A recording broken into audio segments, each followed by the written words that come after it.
Hey, y'all, welcome back to the Don't Mom Alone podcast. I'm your host, Heather McFadden, and this is the place where I get to walk alongside you and connect you with people and resources so you know that you don't mom alone. And in this episode number 359, it's my birthday.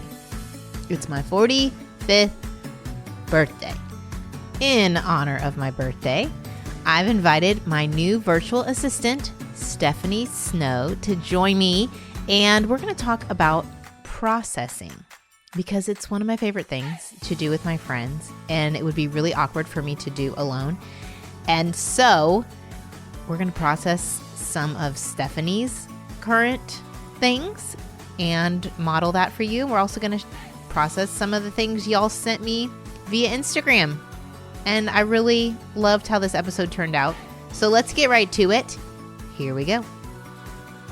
Stephanie, welcome to the Don't Mom Alone podcast. Oh my goodness, thank you. And welcome to the Don't Mom Alone team. Yay. Yay. Oh, y'all. In the transition from 2021 to 2022, one more thing that just went head over heels was a switch up in our team. Sarah Jane, that you've listened to in the past, she was at a season where she needed to take a full-time job for her family and is working in her kids' school district, which is perfect for them. But it also meant that she no longer could have this role on our team. And thankfully, I reached out to a friend and she connected me with Stephanie. And Stephanie's so sweet to accept my invitation to do this special birthday episode. So thank you for being willing to just jump in with all the things. Of course. I'm excited to be here. We're challenging you on all new things. Yep. Okay. So before we get into what we're going to talk about today, introduce everyone to your family and where you are. Okay. Yeah. My name is Stephanie. I live in Waxahachie, just south of Dallas. I have been married to my husband, Rob, for 14 and a half years almost. We have 3 kids that are Willa, Nora, and Nolan, age 9, 7, and 5. And they are wild and so fun. And I've been a stay-at-home mom for maybe 8 or 9 years. And I'm just glad I was praying for some kind of opportunity to come for me, a job. And my kids wanted me to work at Chipotle, but I had to dash that dream of theirs. And yeah, got connected with Heather, and it's been so fun and a learning experience, but I've loved it. Well, we're thrilled to have you. And today, drum roll, is my 45th birthday. And I'm Happy telling birthday. you, that's an old person age. I'm just saying. It's not. Feels ridiculous. I cannot even fathom, but I'm also at that place where I just don't care. There's a level of not caring when you hit your 40s, and it's fantastic. When I thought about a birthday episode, I thought, okay, I don't want to do Q&As because I don't feel like I have the answers. That's the other gift of 45 is Yep. You seem to know less and less. And I've become more and more curious as I go. And I think having these interviews every week, I'm amazed at the vast amount of information and experience and testimonies. And so I've come to love processing more than question answer. Yeah. Yeah. So what have you ever experienced this processing, maybe informally, formally? Well, yeah. As an Enneagram 7, I typically try to stay away from that sort of stuff. And I would rather process how to plan a party than my emotions and feelings. But also, as a 7, it's easy to just get in my own head and to not be able to get out of that loop of thoughts, whether they are rational at all or make sense. It has been, a great thing for me to have a close friend to talk with or a journal to write my thoughts down, because getting them out helps so much in being able to feel peace or apply the gospel to them or just make it through the day. Yeah. Yeah. When I'm at a lunch or coffee or out with friends, it's really helpful when we have a space that they feel comfortable enough to say out loud that Mhm. loop that's been playing in their head over and over again. And then what's been really great is being a part of a group where we allow space for them to talk and we don't say anything, Yep. which is the hardest part of being a good friend, is just keeping your mouth shut, but then also asking really good questions and Mhm. instead of offering advice that may not be needed. So I asked listeners for a whole list of topics, or just said, what would you want to process? And I have a whole page full of topics. But before we get Yeah. into each one, I think giving some like ground rules that have been Yeah. helpful. Yeah. So I love what you said, how you journal. I think that's really great if someone's in a stuck place. Mhm. And do you use any kind of prompts or do you just freehand journal?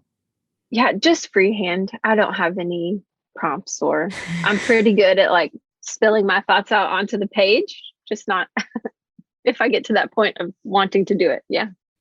I think when I have been a consistent journaler, now I use the write the word journals, but Yeah. it tends to be a prayer format where I'm just Hmm. letting it all out in like a talking to God format. But I've heard other people will like, I think you were talking about Get Out of Your Head by Yes. Jenny Allen. Yeah. And I've done a 21-day brain detox. And in that, you write down what are some persistent thoughts that you've had in the last day.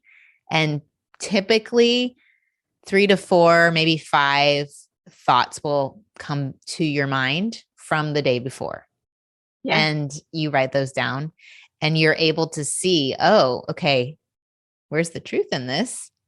And if it's a blatant lie, bringing it back to God and say, what could you give me as truth to think instead of this so I can Yeah. retrain my brain, so I can renew my mind? And that has been just a really helpful process when I get stuck with me and God. Yeah. Yeah. I think that one thing that's helpful in journaling, if I'm praying, I tend to feel like a hesitancy to say the thing sometimes. I have a dear friend that is great at like just telling the Lord exactly how she feels with no filter. And I am not. I should be. Mm, The Lord wants to know those things and he knows them already, but he wants to hear them from us. But I tend to be more like, oh, can I really say that to the Lord? I don't know. So with like a mind map or some similar exercise where like I am just going to write down all my thoughts about this particular area of my life, my kids, being a parent, being a wife. Now I have a job. About whatever those things are, that gives me freedom that I should feel in prayer, but I don't always feel in prayer. To just say it just like it is. I'm really thankful you said that. And I'm super curious to process it. Let's do it. If you're willing, just to dig in a Yeah, little bit of what's the belief. What are you yeah, believing? yeah. Well, I have for a long time just felt like my underlying emotion towards God, or my perception of how he sees me, is that he's probably mad at me.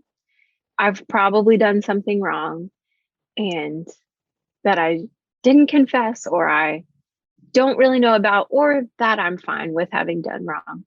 And rather than telling myself that God's grace is always free, I think we better get this together, Stephanie, before we bring it to God. And yeah, just that underlying fear that I will not be approved if I say how I'm really feeling, even though I know the things, I know that God already knows how I'm feeling, that he can is big enough to handle those feelings.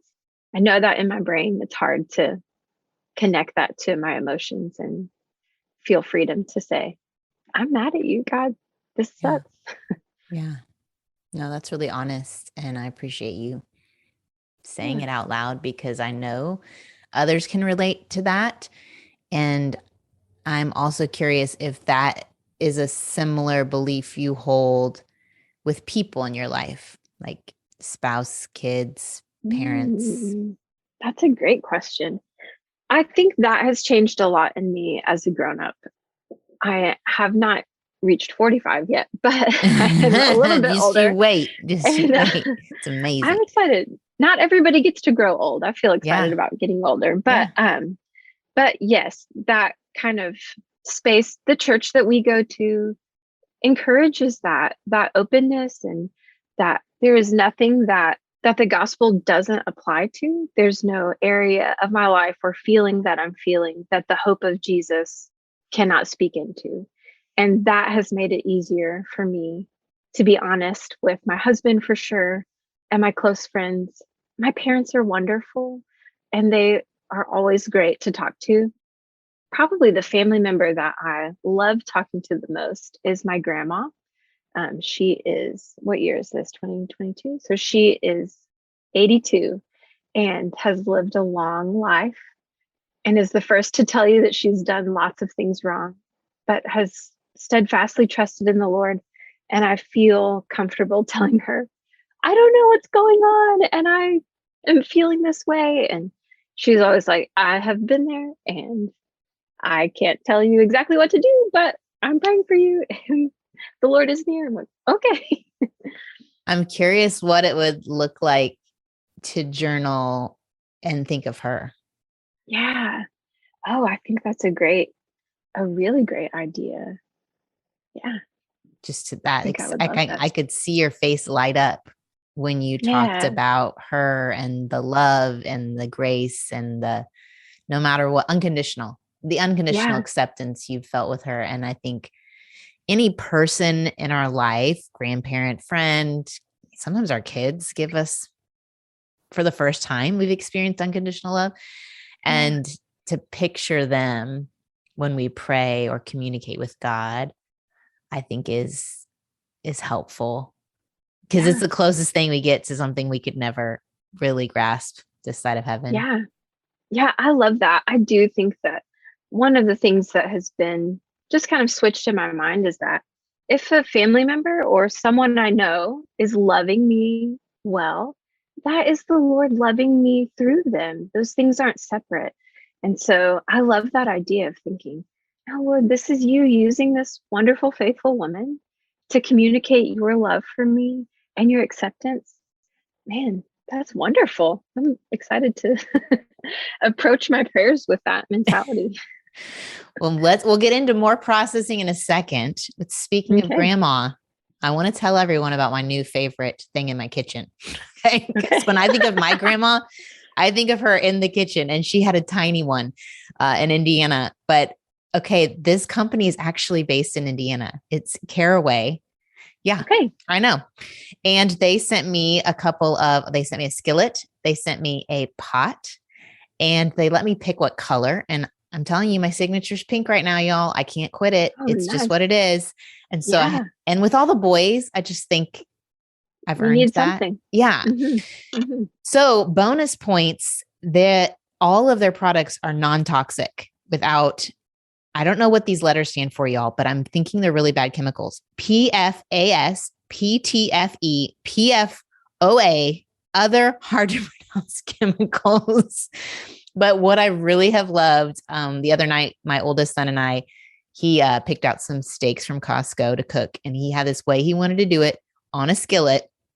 And he was using one and I was using the Caraway, and mine cooked amazing because it was not sticking, but it was the right amount of like catching the food and the Yeah. butter Yeah. and the steak. And we had some basil in there. It was really, really good. And the good news too is that Caraway products release up to 60% less CO2 into the environment That's compared to awesome. other nonstick coverings, which things we don't Yeah. even see. Yeah. I like that. I stopped using a nonstick pan years ago because I felt like, "Ah, this is getting into my food. I have to See? check this out." There you go. Well, you're going to love it because over 25,000 people have raved about it. So if anyone wants to check it out, I'm not joking. I really have been using their stuff and I love it. Visit carawayhome.com/DMA you can take advantage of their limited time offer for 10% off your next purchase. It's exclusive for our listeners. So visit Caraway. You spell it CARAWAY. So carawayhome.com/DMA. Use the code DMA at checkout. Caraway, non-toxic cookware made modern. Amazing. Amazing. Moving me back into processing, journaling we talked about, finding your person that you can picture God, unconditional love. When we're sitting, did you guys catch anything I was doing with Stephanie where I was noting what was happening to her physically, when her face lit up about her grandma, when I was curious about her feelings or where did something come from? There was missing information in my mind when she shared about how it was hard to journal to God. And so asking for missing pieces, but not in a judgmental way, but more really this posture of helping that person go a little deeper and the why. I have heard someone say, asking a question that you don't think you already know the answer to. Lots of times when a friend comes to us with something heavy and we think, oh, I know the answer to your problem. And being able to ask a question without having a response in mind is a skill, and it's hard, or just a different way to listen. But man, it's really helpful for that person. Yeah. I have found sometimes I get talking and I think it's one thing that's been bothering me. And the more I talk and the more someone's processing through with me, we find out the core thing. So I think it's about my kids and a situation at school, but really it's a core belief of who I am and my value and my identity.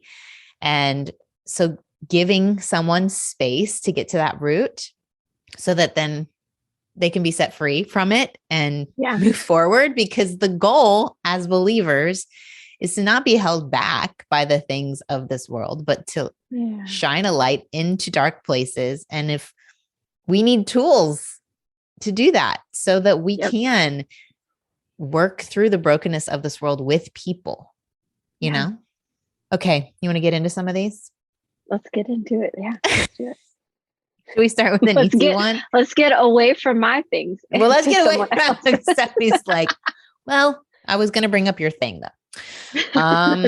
Okay. Well, let's go to this. This one, I have worked through this on my own sometimes, and I've talked to friends about this.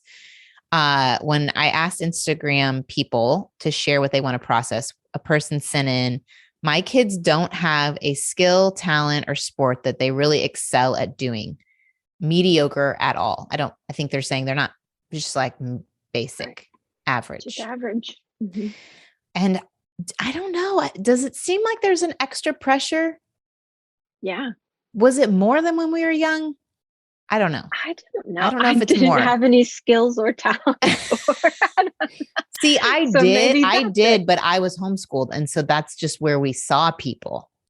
Like I did ballet or synchronous swimming or whatever, just to be a part of something. It was less about I had to be amazing at it. Right. I just participated in these team activities.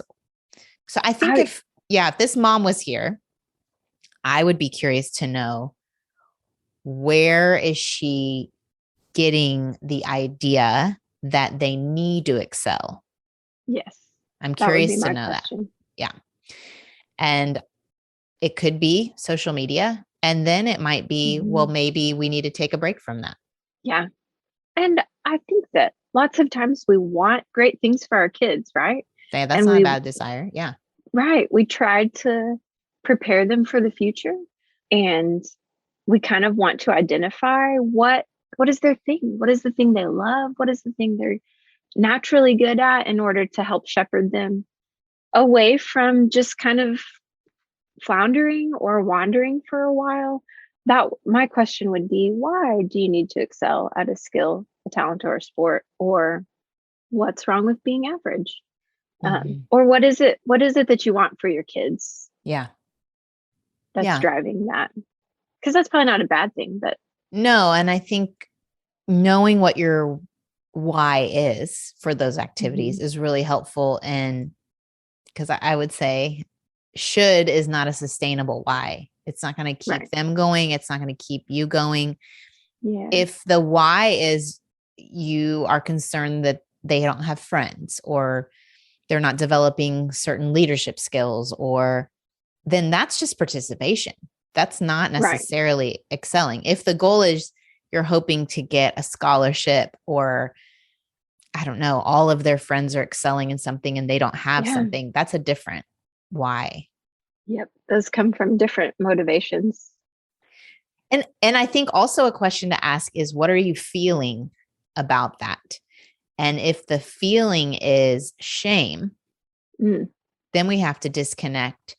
Is their performance highly tied to my performance? Which is something I'm trying to claw at from my book is, can I be okay if they're average? Yeah. Because maybe this mom is a high performer. Yeah. And she's always excelled at everything she's done, and can't imagine a person not desiring the same thing. Yeah. Then my question would be somewhere along the lines of, what about your worth comes from who your kids are? Or what about their worth comes from what they do, how they perform? Yeah. Mm-hmm. Yeah. Cause I think even if we wouldn't say that as moms at all, but we might carry that weight of, gosh, I want the best for them. So I want to see them excel at XYZ. And if it's not shame, it could be fear. I'm afraid that if they don't excel, then they won't get into that high school, that college, have that career. You're fearful for their future selves. And so kind of speaking to those fears and recognizing that a majority of us as adults did not have a super skill. The vast majority of us. Majority of us. Yeah. So, I mean, that's an example for that one. How about slow moving children? Slow moving children. This is what she wrote. And this is a friend of mine. So she made me laugh. Shout out, Tracy. The fact my kids think my car as a flux capacitor when they are moving slower than molasses. And the joke, Back to the Future. Yep. I vividly remember these days. And then there's his own version as they're more teens and preteens. But what you can relate. So what are you feeling? Yep. What are you feeling when you have slow moving children? To me, it has just always seemed like this is just a fact. If we have to be somewhere at this certain time, then we have to leave at this certain time. But if I think about that, it's much more of my own time management skills and way less of theirs. If my 7-year-old just has no concept of, oh, it's going to take me 15 minutes to find my shoes. And I'm the one, as the grown-up in the room, that has to be thinking way ahead to say, it's going to take us this long to do these things. But more than just a practical answer of time management, I have to think, especially if it's not at school or an activity that starts on time, like, man, what's driving my need to leave at a particular time, or to follow my own schedule to the T, which is really hard. I enjoy being on time places. Oh, you do? I feel for that mom that is just waiting for the kids to get their hair brushed, or that's our current struggle. So if you enjoy getting there on time, what do you feel when you're late or they're moving slow, which is going to cause you to be late? Yep. I feel stress and anger and disbelief. Like, how is it taking you so long to do this thing that it shouldn't take you so long? Yeah, it is hard to resist the short, quick, angry response in that moment, for sure. And the anger, like usually there's something behind the anger. So if you're late, what are you thinking, feeling if you show up late? It depends on where we're going, for sure. If we're late to church, maybe that means they don't get a spot in their class. Our church is growing like crazy, or there's a lot of little kids.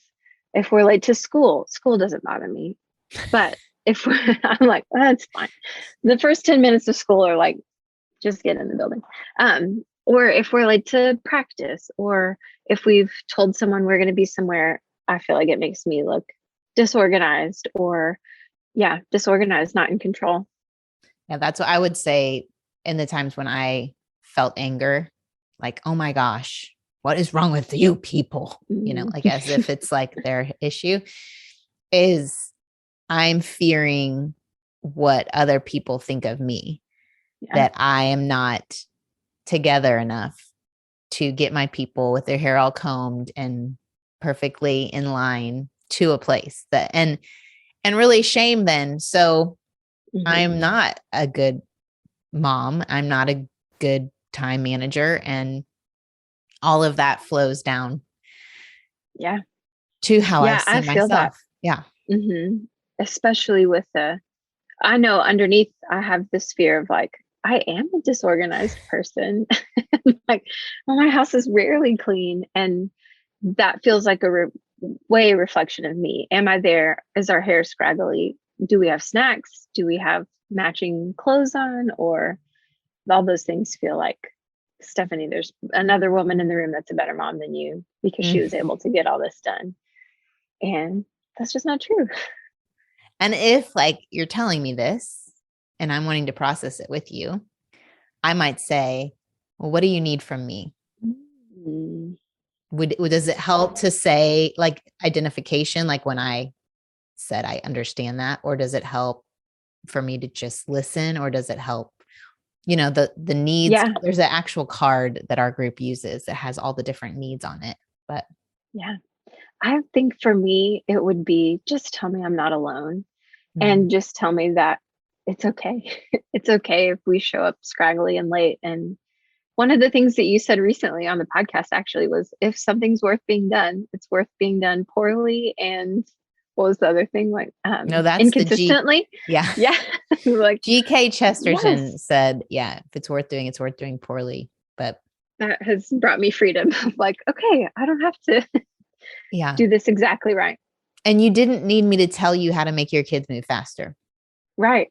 Yeah. Because that's a blockable goal. Maybe there's some reel on Instagram that's going to tell you, but it's been filtered, it's been concocted, it's been matched to music, and it's not real life. But and there's probably some time management expert that's going to reach out to me to want to be on the show. And that's great. But we're trying to get to the feelings behind it because it's not about the kids.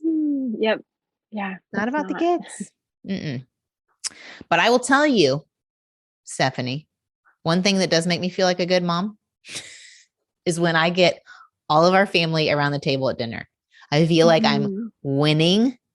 I have, especially with teenagers, I'll just tell you, with all their activities and with my oldest driving himself and his plans, if I can get us all around the table, it's like, I looked at my gratitude on my Write What Matters journal. And almost always it's like laughter on the table, dinner together. Like it's the thing that in the next day I'm grateful for. And one thing that helps me do it is another one of our sponsors, HelloFresh. Have you ever tried HelloFresh? I have. Okay. Yeah, I have tried it just once. Just once. Okay. And it was, so convenient to have it all. I love to cook, and our life pace has been slower until recently, but it is so nice to have it all measured out and the recipe on a card or on your phone. It is quite convenient. Yeah. All the stuff comes to you, and you could pick ahead of time. I know some people have like kids who are a little more, I don't need to use the word picky. Yeah. I don't use picky. I use selective. Selective. There you go. Yeah. They're very selective in their eating. And so you can go onto HelloFresh's website and they have over 50 menu items, and you can even choose like a family friendly option, which my boys find is delicious. And I know we are all noticing the pinch on our pockets with everything happening financially. It's actually 72% cheaper than a restaurant meal of the same quality. So if you're a family that's in a season of busyness and you're finding yourself eating out really quickly after games or on the go, this may be a money saver for you, even though it seems like the opposite if you looked at your budget. So I even have like an even better announcement for our listeners. There are 16 free meals. I'm giving away free food here. Yes. So if you go to HelloFresh.com/DMA16 and use that code DMA16, you get up to 16 free meals and 3 free gifts. Y'all, I'm giving you money here. This is like just throwing Happy money. birthday. Happy birthday. Yeah. Yay. So go to HelloFresh.com/DMA16. Use that code DMA16 for the 16 free meals, 3 free gifts. And you're going to find out why HelloFresh is the #1 meal kit. Okay. The other thing that makes me feel like a good mom is Stitch Fix Kids. Oh.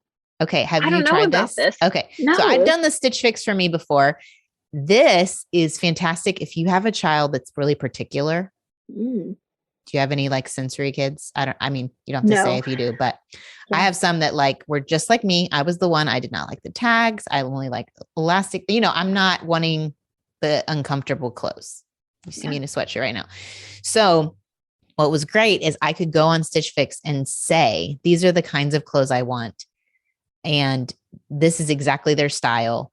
And they sent me a bunch of items and I could look through it real quickly and say, okay, this is going to be a no-go automatically.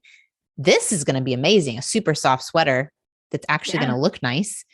And I would call my son in, and within like 10 minutes, he tried on the things in our living room. We didn't have to go to a store where he's overstimulated. And I could send back the ones he didn't pick, keep the ones that he loves. And he's actually has clothes that fit, which even though we have hand-me-downs, clothes don't last for children. I'm just going to tell you, they don't. But it's awesome. And I love they have sizes from 2T to 18. There's no subscription required. So this isn't like something you're committed to. You can order a refresh. Like if you're needing some spring clothes coming up, going into summer, and you get to control like what fits you. I know it's always good to be in control. If you want to try it out, you go to stitchfix.com/DMA. Again, that Don't Mom Alone. That's going to get you into all the things. You'll get 25% off when you keep all of the things in the fix. And I'm fine. These aren't expensive things. Like items start at $10. I mean, these aren't just, these aren't ridiculously priced things. Go to stitchfix.com/DMA, 25% off when you keep everything. Stitchfix.com/DMA. That sounds awesome. We were watching TV the other night and my 7-year-old daughter asked like, what's my style? Like, you get to choose. You get to choose what your style is. It took me until I was 43. No, wait, it was last year, 44. And now I know my style. So tell her, bless it, if she gets figured out at 7. Oh my goodness. Okay. So speaking of children, again, you want to talk about lying? I get asked this question a lot. About it. Yeah. So this person wrote how to respond to kids lying without overreacting and making them feel the need to lie more. And again, this is processing with your friend. This isn't giving her what James Dobson said. This isn't like what the latest podcast, or this is you listening. And so you said you could relate. So I'm going to process this with you. How do you feel when a child lies to you? What are you feeling, thinking? Partially, it is just hard to tell sometimes. And I hate that our lying struggles have been about insignificant things. My kids are still young, and so they're around our house all the time. That's where they go. And it just is, it makes me nervous for the future. Like, man, if you're willing to lie about brushing your teeth, where are we headed in the next 5 years? Because you can feel how you feel about brushing your teeth, but like it's 2 minutes and you're done. Yeah, that has just been of like, oh gosh, what is the future going to be like if we're lying right now? And as much as I want to stop it, I'm not in control of what comes out of their mouth. Like that feels scary. Scary. So I hear fear. You're projecting. If this is happening now, what could this be like? Yeah. And if they're lying about small things, what big things? And I also heard a little bit of pain at almost like a betrayal. Yes, definitely. It's hard to watch the kids grow up when they're seem to be making selfish mistakes. Like, I want that toy. That doesn't feel like they're betraying me. But if I'm asking them a direct question and for them to like look in my eyes and not tell me the truth, it is really hard and it is hurtful. It's hard to watch. I know my kids aren't innocent in the sense that they never make mistakes. They make mistakes all the time. But watching that, just kind of their own journey through their own self, feels hard to just know, like, oh gosh, you're going to make wrong choices and they might be big. That's scary too. Ugh. Yeah. Yeah, I think fear is Fear for is the sure. number one. Yeah. Yeah. Fear. Mhm. And I'm curious if you've sat with them and worked through their why, Mm. because I was a liar. I told you. Yeah. I was a liar. And if I had to reflect back as a child on why I lied, it was probably rooted in my own fear, but mainly in my love of others' approval and not wanting, again, it's rooted in all of that. And I don't want to disappoint someone. And so I'm more willing to not tell them the truth than to lose that approval and love and acceptance. And so, Yeah, we haven't had that. Our tactic has been more to remind, hey, we trust you. We are trusting you. And I think that would be really helpful if we sat and could get to why. Sometimes it's hard. I don't know if any of your kids are like this, but just to ask questions and get zero response or just blank face. Like, I don't know what to do from this point. You are saying nothing. And yep. We had that yesterday right here in this chair. And I was like, I start to feel panicky. Yeah. Like, okay, am I supposed to throw a scripture at this? That doesn't feel right. Am I like, there's something misaligned in your heart. And eventually yesterday I came around to, I think he needs love and acceptance and attention and just reminders. I think I've been really busy and I think I've been really, spending a lot of time with other brothers. And I think this negative behavior is really crying out for me, but he doesn't know how to say that. Yeah. And anyway, I think I ended up even just sharing from my own quiet time that day, like what God reminded me about.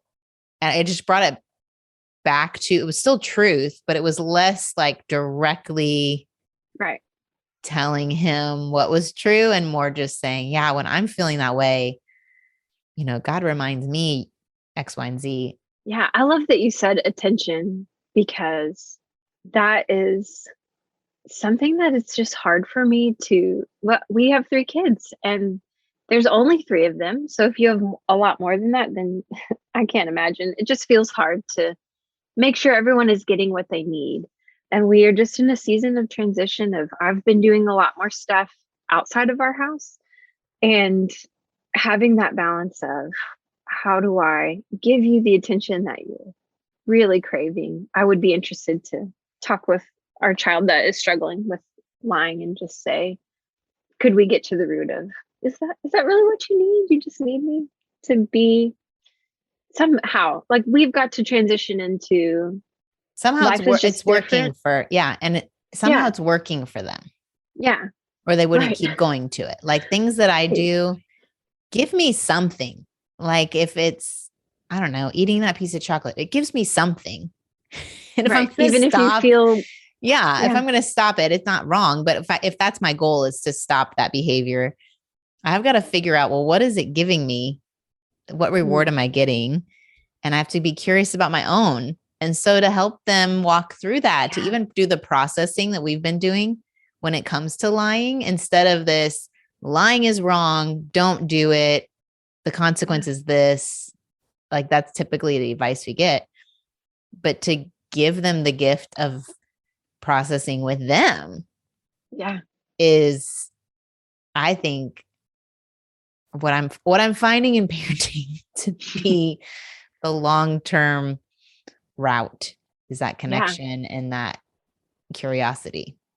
Yeah, I love that you said long term too. I think that is one thing that I want to keep in mind as a mom that I'm just not good at. It's like, man, this is short, the time that they're in my house, but I hope to have a good relationship with them for a long time, for the rest of my life or theirs. And being able to, we just have not been great at making those, I feel available. I want my kids to come talk to me, but what's their perception of, do they feel like they can come and talk to me about however they're feeling, or even with all the things going on in the world? Like, I feel like our oldest child, she's just more aware. She carries more of the weight of what's going out in the world than our other children do. And being able to give space for her to come and say, what is going on? Not that we have the answers or the crystal ball to see the future, but yeah, making that space for the long term And I think sounds whenever I wonderful. feel those promptings, like if that's the thing that's cycling in my head that I'm stuck on, like I know we need more time. I know I need more, and I need to make this clear. I write it down or I create a plan. I like the other day just made a whole list of all the things that were like weighing on me when it came to parenting. And I brought it to Yeah. Bruce and we just came up with an intentional plan. And you may not stick with it. It may just be for a season, but if that's what helps you get unstuck when it comes to that, I would encourage you because, Yeah. again, there's lots of tips out there on how to get that one-on-one time, but what works for your family is something Mhm. that you and your husband could come together with, or even the kids. Like it could be a family meeting. Like, oh my goodness, I've been Yeah. realizing we've been going all different directions and I'd really love to make sure you guys have time to talk. And whether that's shoulder to shoulder or Yeah. whatever it is, what would that look like for y'all? And Yeah. what times could we set up? So, well, Stephanie, our time is up. I cannot believe it. I appreciate you so much. Thank you for being vulnerable and sharing your own things. Yeah, I love this.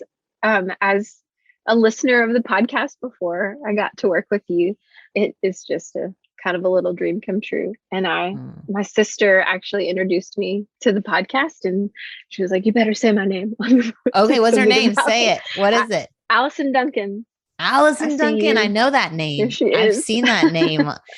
Well, thank you, Allison, for introducing me to Stephanie and Stephanie to me, Chloe. So, y'all, whenever you see show notes, that's Stephanie. She's putting all that together, working hard, listening to each episode, finding links for you so that you are connected with all the resources and people you need. And my hope as my birthday treat is that y'all keep doing this with your people and we process life Mhm. together. But thank you for being with me for my birthday. Yeah, thank you. Yeah, Okay. Have a good rest of your day. you too. Thank you for letting me celebrate my birthday on the podcast how I wanted. And I hope it was helpful for you and that you can take what we modeled and talked through and try it with your friends. Hold a posture of curiosity and a desire to grow and to be a safe place for them, not to get advice or make motherhood, quote unquote, better, but how they can experience motherhood differently, empowered with God in their lives. I'm going to pray over us. Lord, I thank you that you give us friendships. I thank you that how you've made us with feelings and thoughts and minds and bodies, that we get to enter into your world.